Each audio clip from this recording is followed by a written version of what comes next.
नमस्कार. आशू रेसिपीमध्ये तुम्हा सगळ्यांचं खूप खूप मनापासून स्वागत. आज आपण बनवते खानदेशी खिचडी. चला तर रेसिपीला सुरुवात करूया. गॅसवर कुकर गरम करायला ठेवला आहे. यामध्ये टाकूया 3 चमचे तेल. मोहरी टाकूया. मोहरी छान तडतडली की जिरं टाकूया. जिरं पण छान फुलले की सुके खोबरे टाकूया. त्यानंतर 1 वाटी शेंगदाणे,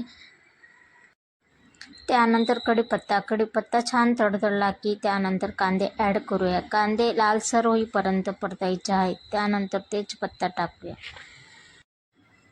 कांदे लालसर परतून घ्यायचे आहेत. लालसर परतले गेले आहेत कांदे. त्यामध्ये अद्रक लसणाची पेस्ट टाकूया. टोमॅटो टाकूया. त्यानंतर बटाट्याच्या मोठ्या साईज फोडी केलेल्या आहेत.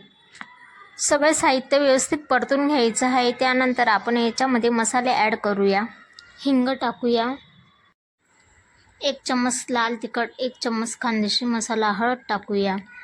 हे सगळे साहित्य मिक्स करून घेऊ. 2 ते 3 पाण्याने धुवून घेतलेले तांदूळ डाळ यामध्ये टाकूया. तांदूळ डाळ व्यवस्थित परतून घेऊयात. 5 ते 6 मिनिट छान परतून घेतले आहे. दुसऱ्या गॅसवर पाणी गरम करायला ठेवले होते. यामध्ये पाणी टाकूया. आता हे व्यवस्थित मिक्स करून घेऊया. मीठ टाकूया चवीपुरता. त्यानंतर खिचडीला चांगली उकळी येऊ द्यायची आहे. कोथिंबीर टाकूया. खिचडीला उकळी आलेली आहे. त्यानंतर कुकरचं झाकण लावूया. 3 शिट्ट्या होऊ देऊ.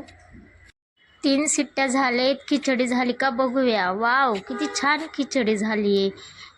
खिचडीला प्लेटमध्ये काढूया.